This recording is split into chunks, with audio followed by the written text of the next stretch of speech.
Hello and welcome to Up Your Vibe. And this week's topic, it's something that most people, in fact, probably 70% of us have a great interest in.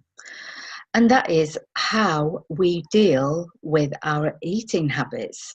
Currently, the statistics in the UK is that 30% of women are overweight, 20% of them are obese, so that leaves just 41% of us females that are in normal weight range. Now, you might be quite shocked to hear the male statistics, because males, 40% are overweight, 26% are obese, and only 33% of males are in normal weight range. So I don't know about you, but I probably fall into the normal weight range currently. But that's not always been the case for me. Throughout my life, I have yo-yoed up and down. I love my food and I hate exercise. And two experts are here today, and that is Jeremy and Georgina. And they have written a book called Eat Less. And you may say, okay, we've read all of those books. Why should we take any notice of this book? So firstly, I'd like Jeremy to talk about his experience with his weight in his life, because this was a great motivator towards writing the book, wasn't it, Jeremy? Yes, indeed. I think my story is very similar to yourself. I kind of tendency to be slightly overweight. I'm not a great exerciser. I walk, but I don't go to a gym and no longer do, sports. I swim and, do things on a holiday, but, exercise is not part of my regime. So I always have been interested in ways of regulating the intake. And throughout, my 40s and 50s, various books came along with Hopes, The Zone, fasting books, the cabbage soup diet. Wonderful opportunities to lose weight, and some of them worked, some of them didn't. But picked up lots of useful information. And then when I met Georgina, we started looking into other things, and she's a great advocate of both, exercise certainly, and healthy eating. So, and as a result of that, I said to her, why don't we put all this knowledge we have into a book? Well, actually, we had both lost a lot of weight. That was the inspiration for it, wasn't it? And all these nuggets of information that we'd picked up and put into practice. Well, you were really inspired because you'd lost 2 stone. Yeah. And Georgina, you are very well known for your exercise, and you do open air exercise at, is it Battersea Park? Yes. Which sounds absolutely amazing, but how do you get somebody motivated enough to go out to Battersea Park in the open air and do exercise? Because I find that absolutely stunning. Well, it's aimed at people with dogs. So traditionally, people with dogs will walk when there are storms brewing and snow and rain, as it was yesterday. It's very windy and rainy. So I'm halfway there because people have got to walk their dog anyway. But I do have a quarter of the class don't have dogs, but they love the class so much they come out in all weathers. So it's a comedy from beginning to end, really. Yes. Dogs running around. And Jeremy touched on something that was quite important, that, during his lifetime, his weight has also gone up and down, and he's tried many, many things. And I also tried many, many things, and I'm sure lots of people have actually met their goals by doing things like Weight Watchers or any of the other types of things, or going to the gym and really working hard, and they work so hard and they resist their food and their treats, and then find themselves, once they've reach their target goal, that atrophy sets in and they start to get a little bit lazy, they start to go back to their foods again, and before you know it, the weight's piled back on again. Yes. And this is why it's really important to look at a lifestyle change. And your book, Eat Less, is definitely not a diet book, is it? No, definitely not. I mean, funnily enough, Jeremy and I were talking about that the other day, because this whole thing of very glibly saying, oh, it's a lifestyle change, it's not a diet. But to say to people it's a lifestyle change, that's as massive to a lot of people as a diet. And we were just chatting about that, saying, really, it'd almost be like saying to an alcoholic, like, no more wine. And saying to someone who loves eating, if they don't understand the full concept of what we're talking about, if you say lifestyle change, that immediately, a lot of people will go, well, what are they talking about? And that could bring up barriers. Yes. I mean, in retrospect, and this is when we talk about a lifestyle change, it's only looking back at what we've done. Our lifestyle has changed completely. But communicating that firsthand to somebody who's coming into this, say, this is going to be a lifestyle change, that's almost too much of a jump. Much too much. But just coming back to the exercise thing, you see, well, exercise is very important. There's no doubt. What we're not doing is saying you don't need to exercise. Yes. However, the problem with the communication of eat less, exercise more, which is this kind of generic government message that is that, in truth, exercise in itself is not going to help you with losing weight. Don't lose weight from exercise. And it's a big message that all people spend hours in gyms and they think that they've got to exercise to lose weight. And then a lot of people, if they're eating, I don't know, a pork pie or a donut, they'll then say, oh my God, I've got to go and exercise. Mm-hmm. Well, they'd have to run to Scotland to get rid of that pork pie or donut. So we've been fed really a bit of a porky pie. And I mean, Jeremy is just an amazing example. And so was my mother. She never exercised. And she was perfect weight. Exercise is important. It's very important. But we believe you should separate out the issues. Now, you should exercise, and we're not saying you shouldn't. But the only way that's without going into some huge kind of clinical exercise, to have your stomach stapled or a gastric band, is the only way to lose weight is to eat less. Yes. Now eat less of the wrong things. Yeah, I mean, just simply by cutting down the amount of food you put into your body, you will lose weight, because it's the fact that we're all overweight is because we're eating too much, and eating too much of the wrong foods. We're snacking, the portions are too big. And that's really the fundamental message in our book.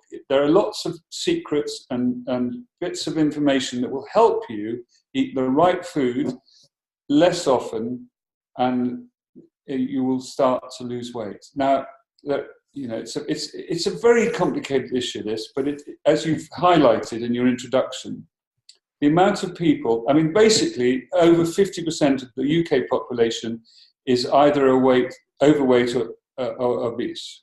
Yes, in fact, it's more than that. It's, according to the statistics, it probably does. I mean, it's frightening. More than that.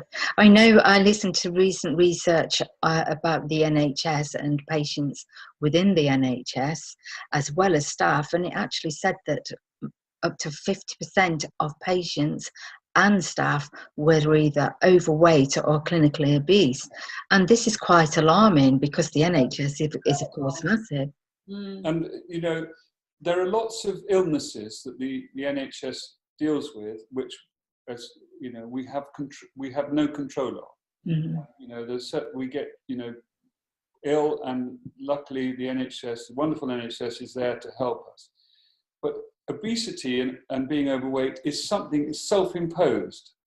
It is not not like an Then addiction. what It's not like smoking or alcoholism or drug addiction, which are much more, they are self-imposed, but they're more complicated. But Jeremy, the thing from obesity, which I think most people are beginning to realize, so the obesity is self-imposed, and then the cardiovascular, the cancers, there are so many really, really serious illnesses, the knock-on effect of the obesity, and the diabetes too now, of, I think, Fanny Whittingstall, he did an amazing documentary highlighting the obesity crisis. And he filmed all these people who were having their legs chopped off, you know, through the diabetes too. So it's got to a really critical stage now in this country. It has, you know, and I remember years ago as a child, and there was all this alarm about Americans being overweight, and never did we see overweight people in the 50s, or there may have been one overweight person in the village where I was born. And we always used to scoff at this. Oh, look at those fat Americans.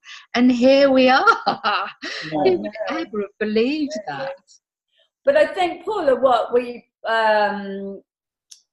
haven't really touched on with our book is that there is a way out of this. Yes. And it is very, very, it is simple, and it does require a little bit of discipline. Yes. But the message of our book is really trying to cut sugar out as much as you can. I love the way that you refer to it as an anti-obesity manifesto.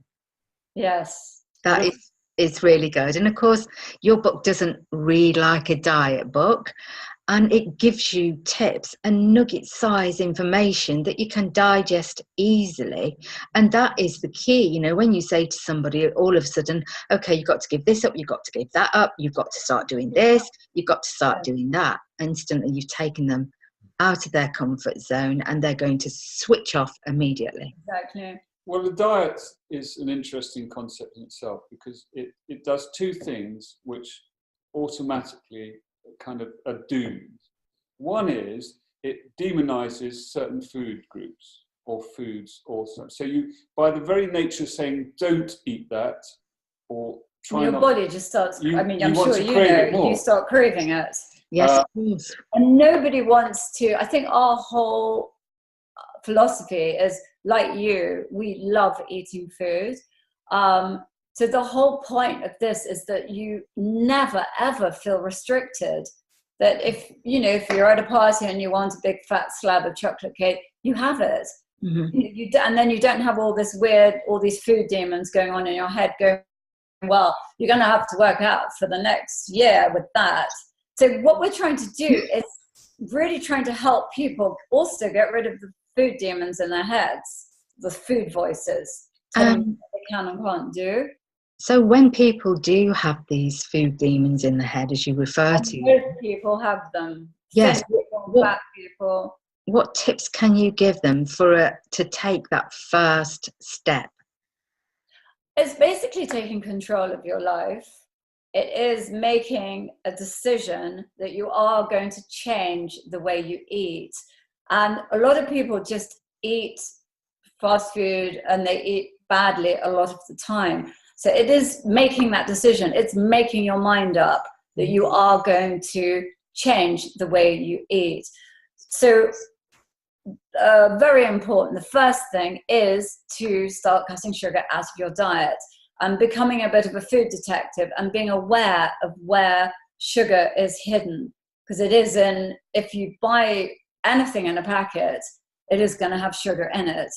So, and then the other thing we say is, to become aware of the amount of grain that you're eating, because the government they promote grain, but grain, once it goes into your digestive system, it is just long molecules of sugar, and it gets digested in the same way as sugar or processed. So by grains, do you mean bread, cakes, cereal? Yeah, everything. Mm-hmm. We're not saying don't eat it, but what we're saying, for instance, if you really love bread, I love bread, I'm not going to give up bread, but I probably will only eat it maybe on a Saturday or a Sunday. It's just not eating all this food the whole time. And by eating this way, it does mean that you can then have the cake, have the bread, and you're not going to be the size of a house. You do start losing weight when you start eating like this. I mean, obviously, we're oversimplifying the message. It is. Well, not really. There is, you know, being obese and saying to somebody who's obese, you can be thin just by following a few rules, sounds oversimplistic.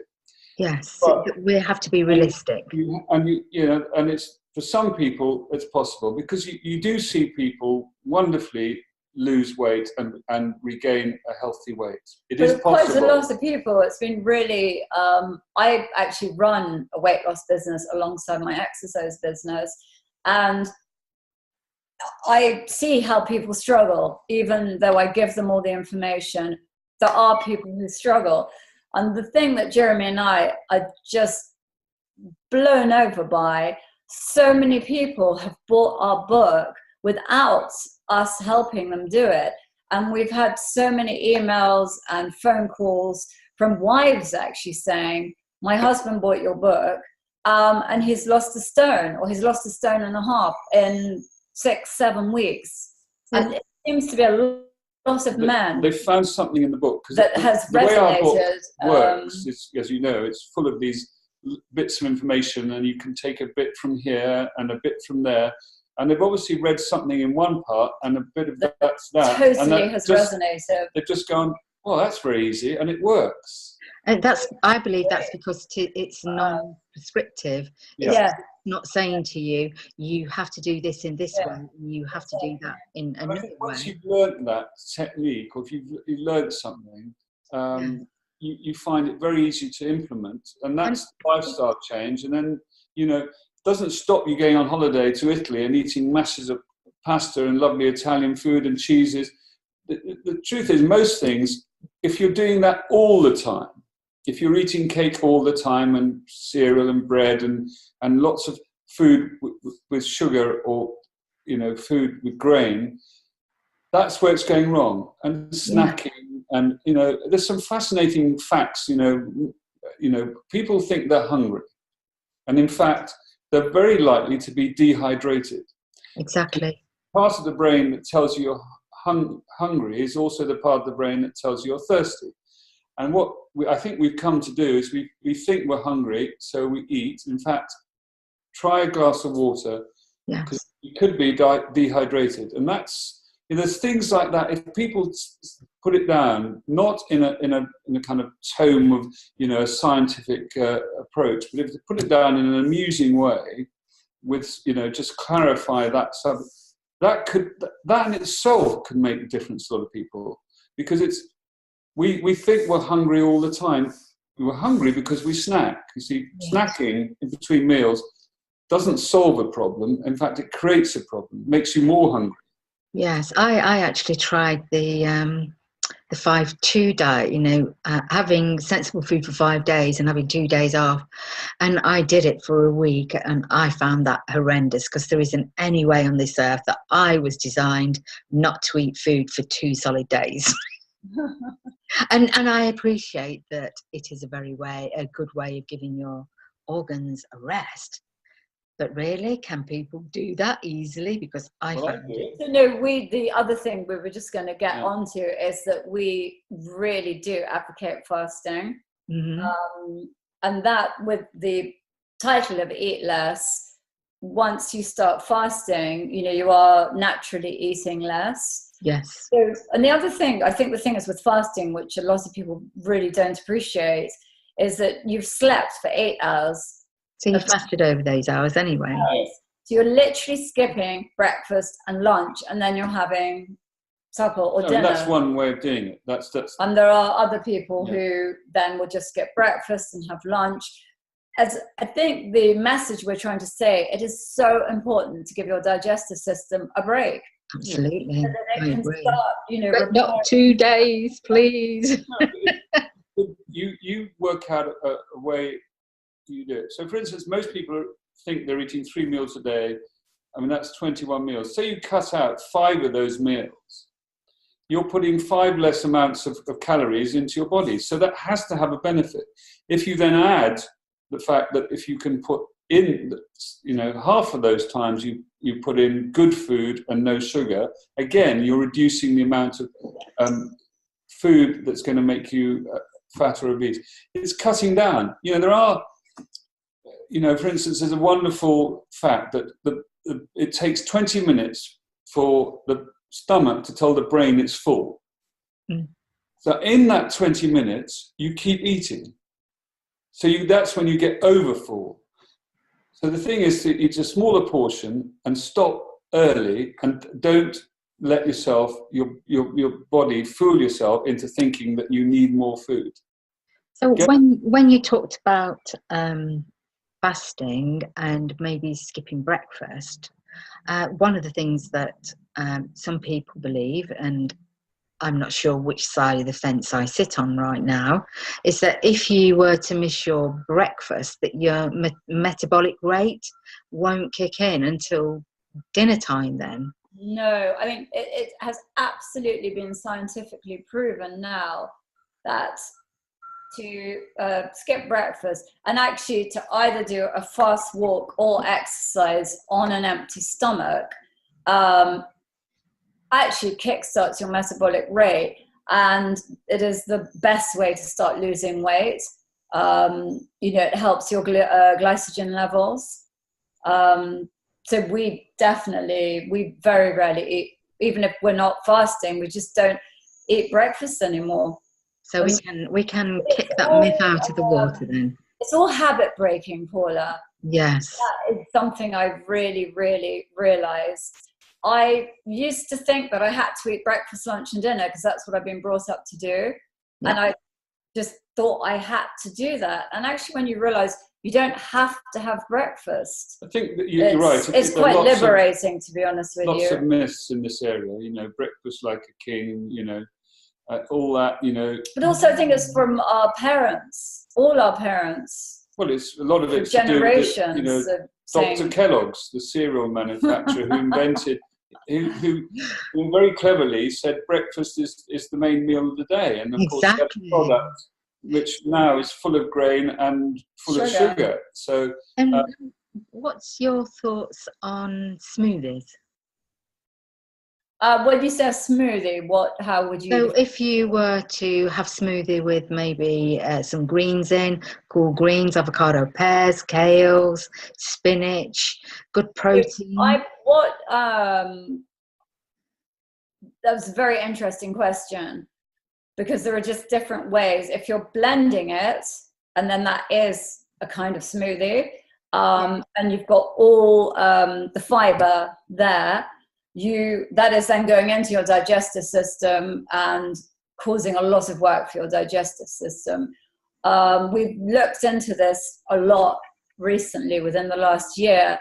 So we extract. So Jeremy doesn't actually do this, but I do.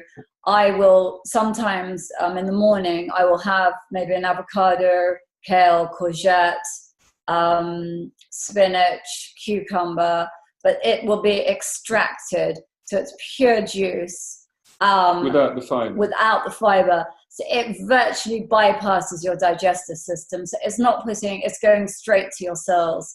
It's not putting any pressure onto your digestive system. So we get, and I suppose the other thing, I mean, I wouldn't say this very clear. If we did a snapshot to you of our lifestyle, we in the last 5 years have really, really increased the amount of vegetables that we eat during the week massively. I mean, an enormous amount. We have soups, we have crudité, we just have a very heavy vegetable based diet. And during the week we've really cut out, we don't eat red meat during the week, very rarely now. I mean, I'm very much an advocate of the belief that you should eat fruit, not drink it, and eat vegetables, not drink it. I think, So we slightly differ then. We slightly differ, but it's also, you got to, in that message, because there's out there you can buy healthy juices from healthy juices, you which can have buy, got so much sugar in and them. actually people think that's kind of a great thing to do for lunch, to have a healthy juice or a vegetable but juice. I think it's fine if you've done it, but I have to say nearly, even all the green juices that you can buy, when you actually look, it is 3/4 fruit, which is why they taste so delicious. And you mentioned earlier about looking at the sugar content in the back, which is often hidden as carbohydrates. Yeah. If you look at the sugar content, and it tells you in the carbohydrates how much sugar if it is sugar. And generally, I looked at a yogurt the other day, and it had 15 grams of sugar in it. Yeah. Now that's equivalent to 4, 8, 12. That's nearly 4 spoons. It's nearly 4 spoonsful of sugar. So I bet the yogurt, I bet it was a low-fat yogurt you were looking at. It was a low-fat yogurt exactly, as well. Which they now put sugar in. Well, anything with low fat on, it's been replaced. They take out the fat and they put sugar in, because otherwise nobody will eat it. Because this horrible taste. Much better to have full fat without the sugar. And actually not a fruit yogurt. At that point, you would have a full-fat Greek yogurt, and you would add your own blueberries. You'd put your own fruit onto that. So this is all new learning to take in, isn't it? We've been fed these stories that's actually making us fat. I know, but this is what's so crazy. I remember when I first started doing this, and it was a very interesting book that I'd read by a dermatologist called Stephanie Williams, and she said, full fat, no sugar. Well, actually, then I'm looking for anything without sugar in it, which you can't find. It doesn't exist. Everything, all the low fat, no fat, zero fat, is stuffed with sugar. My sweetness. Yeah. Which I believe is even worse. The other thing, actually, what really interesting for all your listeners, which I find fascinating, the food industry, obviously they're getting a little bit nervous that we are catching on to the fact that they have been stuffing us with sugar and creating these terrible addictions that we all have to sugar. But now they're producing healthy food. So anything, all these healthy products that you pick up, these health bars, anything, and it all says healthy. And then the other little trick that they now put is gluten-free. So when people read gluten-free, for some bizarre reason, they think there's no sugar. So it is so important. All these products that you see around tills, which are being labeled as healthy, read the label. They generally have got rapeseed oil in, palm oil, vegetable oil, masses of sugar. I picked up a bar yesterday, actually, because I was feeling quite hungry. I don't normally pick up bars at the supermarket. And I looked on the back of it, and for 100 grams, 35 grams of that was sugar in a healthy bar. Yeah, I know. But this is like a busy person or someone that doesn't really understand nutrition. They see everything labeled healthy. Lots of people don't read all the labels the whole time. I've just got into that habit now. Very shocking. I'm amazed when you go to fill up your car with petrol and you're in a queue and you see the people that they're on the motorway and they've stopped to fill up the petrol, and yet they're leaving with a can of Coke, packet of crisps, and a couple of bars, and that's just to keep them going to to lunch or to supper. It's everywhere that you go, whether you're at an airport or a station, people feel they have to have something. It's all there. I mean, the variety and the amazing packaging and the sophistication. It's no longer just one type of crisp. It's 5 types of crisp with gorgonzola cheese, everything. I mean, it's quite brilliant. I mean, it's fantastic, and people fall for it. It is okay still to have things in moderation, though, isn't it? Anything you want. Oh yes. Listen, we're sorry, to have what in moderation. Anything in moderation. Yes, but I wouldn't advocate even crisps in moderation, for instance. No, not at all. I think they're one of the things that people are very disillusioned about. They see the fat content, it says low fat, and they think, oh, that's great, I can have a packet of those. And Doritos are lethal, aren't they? If you find a solution to get yourself down to a healthy weight, then actually the body gets used to not having those things, but occasionally having those things. It's when you have them all the time. Weird once you flip. And also the whole thing with the fasting. I've now got to a weight that I was in my 20s, and it keeps it there. And like Jeremy said, it means now, because I suppose we are eating very, very healthily for 80% of the time, it means if we don't really eat crisps anymore, but if we wanted to, you could. Yes. This allows you to... The abundance is the thing that's, obviously putting most people at risk. It's there, very easily attainable, seemingly not very expensive, and an instant hit of whatever flavor. If you're hungry, you can get that, and it's very appealing. Yes. You've got to.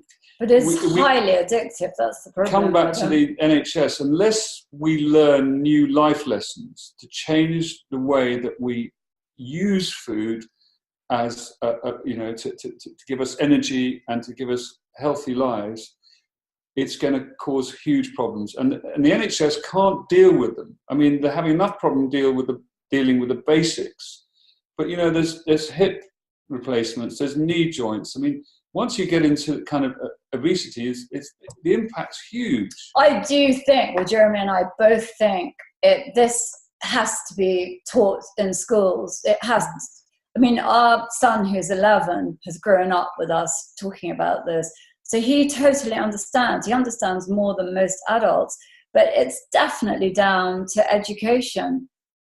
I agree, yes. And since 1993... walking along the road in London with cans of Coke and bags of crisps, walking to school. And they just throw them over the shoulder as well, or throw them on the floor. They don't even want to put the packets in the bin. And then, for instance, young children were being sent into school with pasties and pies. And again, this is the education of their parents. And it's the education. That's where the government needs to sort out the education of everyone. It's difficult for parents, though, especially when they're very busy and they're working. They're buying things that they don't have to prepare. I know, but there's no excuse for that. People have to make time. Then don't watch television. Yeah, I mean, again, we've got to be very careful. It's not easy. But I guess your health and what you're eating, what you're putting into your children, is so important. It is, and then there's the difference between having the time to do that and not having the time to do that. Everybody does have the time. They have to make the time. 10 hours, days. There is time. People say they don't have time, but if you manage your time, it is only 10 minutes to make something that's healthy. Raw vegetables, which are, I'm not saying we should eat raw vegetables every day, all day, but there's a lot of benefits in eating raw vegetables, and they don't take much time to prepare. Yeah. And, if you can, but I think take that to its logical conclusion, you need to. If people start focusing on those solutions, then I think they'll understand why it's bad to have the other things that are bad for you. So it's not easy, and I'm one of these people that says that you can't. It's not the government's fault. If you blame somebody else for everything. Well, I suppose it is the government's fault to an extent, because if the children were being educated, so it is the government's fault, because a lot of people through education. It doesn't matter. I've spoken to so many people, and I don't think it matters what area of life you come from. There is a lot of misunderstanding about food. There is, but I think, ultimately, you've got to take personal responsibilities about certain things, especially your health. A child isn't actually able to take personal responsibility because the parent is responsible for that. Yeah, they've got to take responsibility for their family. Now, and there is a very good saying that gets quoted very often now, and that is, food is our medicine, and it is absolutely true. Well, I read a book years ago that said, whatever you put in your mouth, treat it like you were putting in medicine. And there's a really interesting aspect to that, which actually, if you put in good stuff, it's good for you. Well, obviously, yes. And that's why, it's good medicine, and it's not medicine to help you if you're ill. But coming back to, we can't rely on the supermarkets and the shops and the government and the food manufacturers to suddenly go, hang on, we're just going to make good food and deliver good food. That isn't going to happen. No. So you ultimately, it's down to you to take responsibility for your family and for yourselves. And it's only when you do that things will change. I think what I found, what helped me in a way, because I mean, I'm not an angel, I like food that's not necessarily good for me, which lots of people are like that.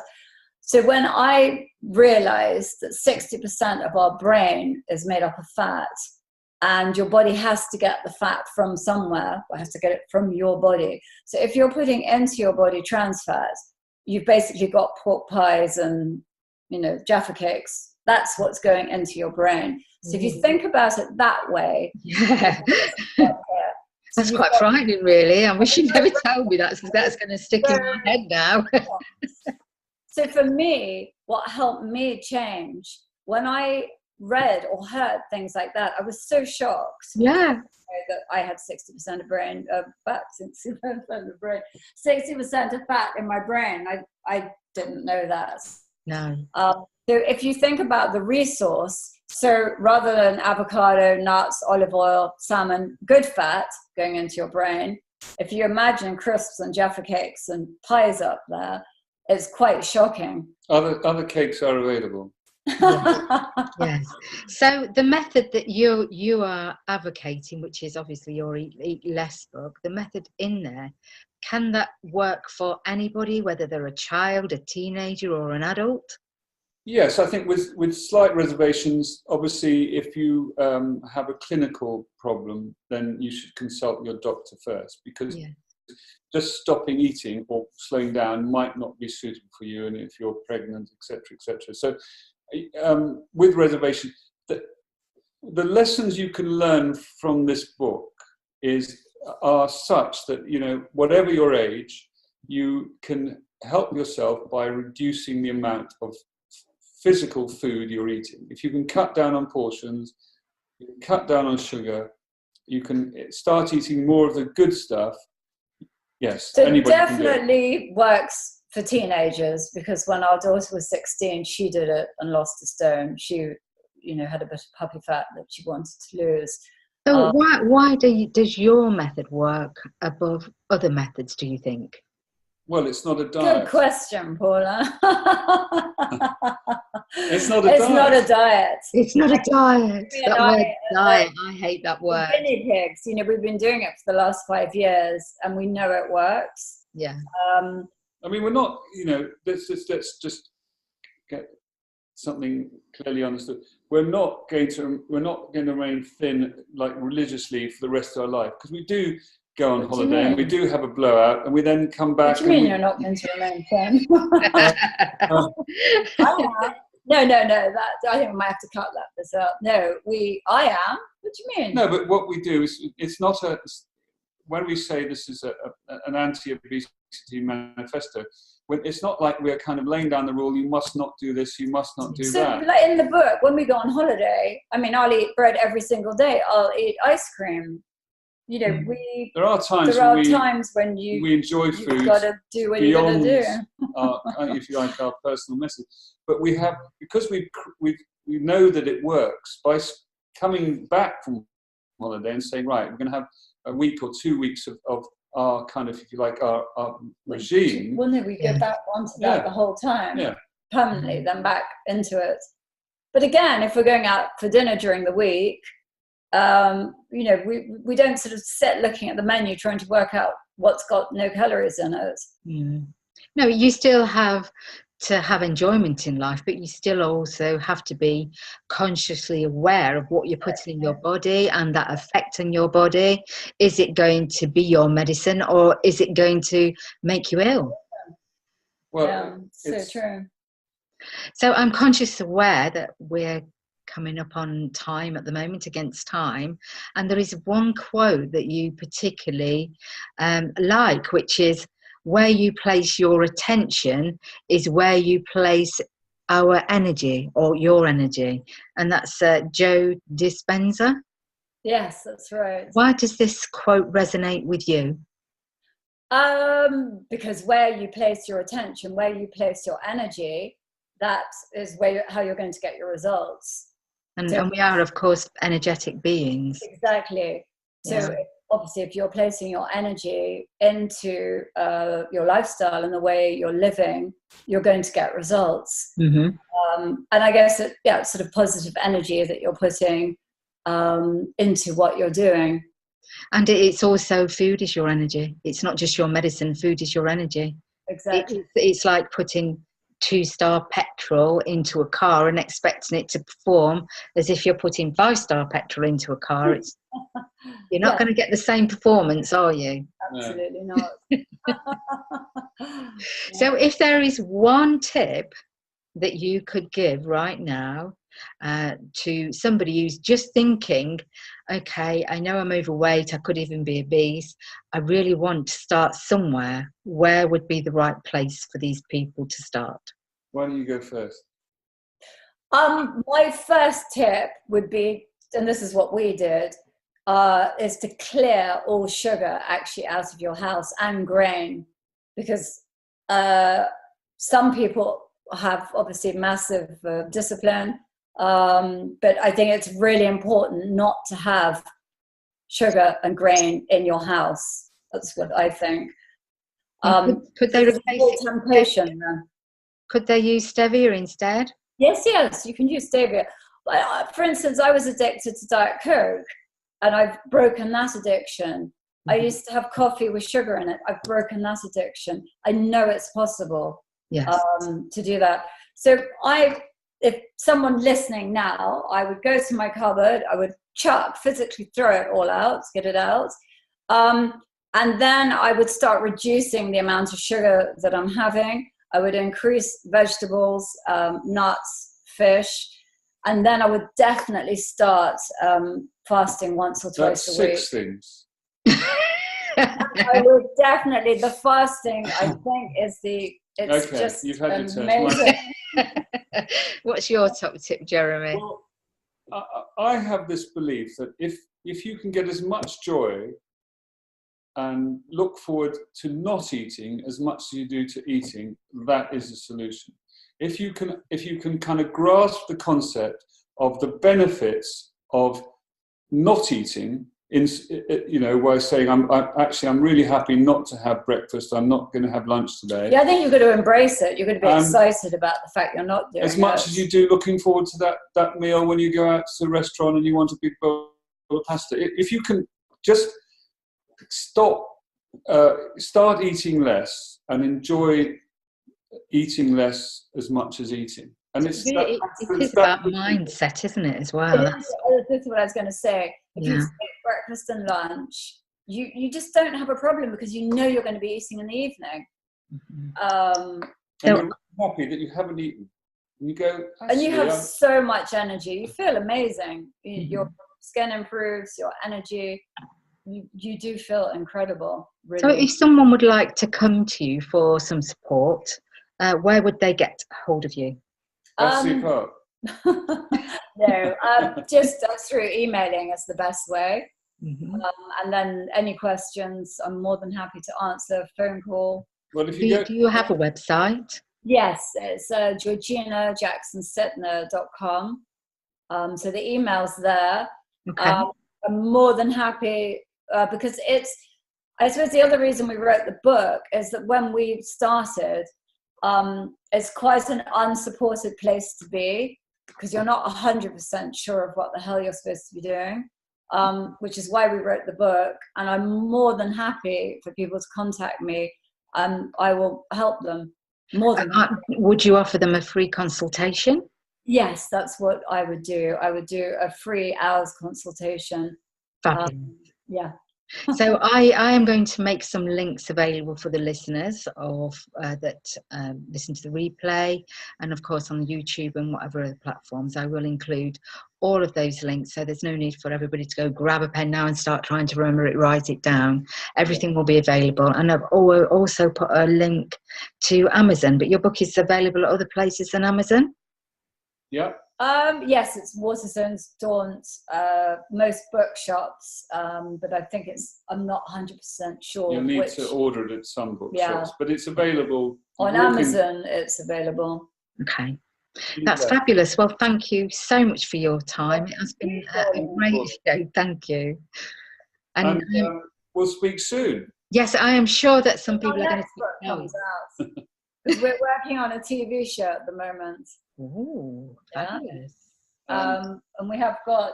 And I'd like to do a book that says eat more. But obviously the right things. Eat more the right things, yeah. Yes, yeah, that's amazing. And that's a good contrast, isn't it? Because eat less to me instantly sparks off this feeling of, oh, I've got to starve myself. But it doesn't mean that at all, does it? It does. You have to starve yourself.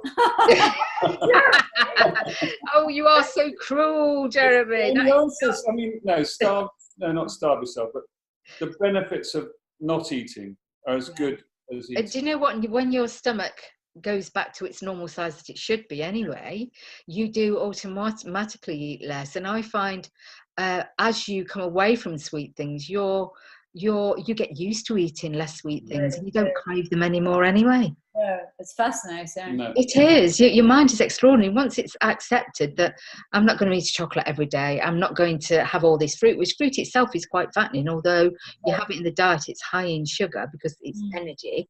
I find that I don't want as much of these foods now. I don't want a cake. I can take or leave a cake now. Yeah, that's where we've got to. And it just happens naturally once you start to take responsibility, which is the major word there. Yeah, no, it really is. It's responsibility, and it's making your mind up that this is what you're going to do. And if you apply these techniques to your diet as well, and I don't like that word, that means you're starting to care for yourself in the way that you should. Yeah. Brilliant. So it's been a very, very amazing show today. Thank you. Well, thank you. Thank you so much for having us. And it's so nice to see you in the real. Yes. So I will say goodbye to the audience and goodbye to you too, and thank you so much for being on the show. Yeah. Thank you, Paula. Bye-bye. Bye-bye.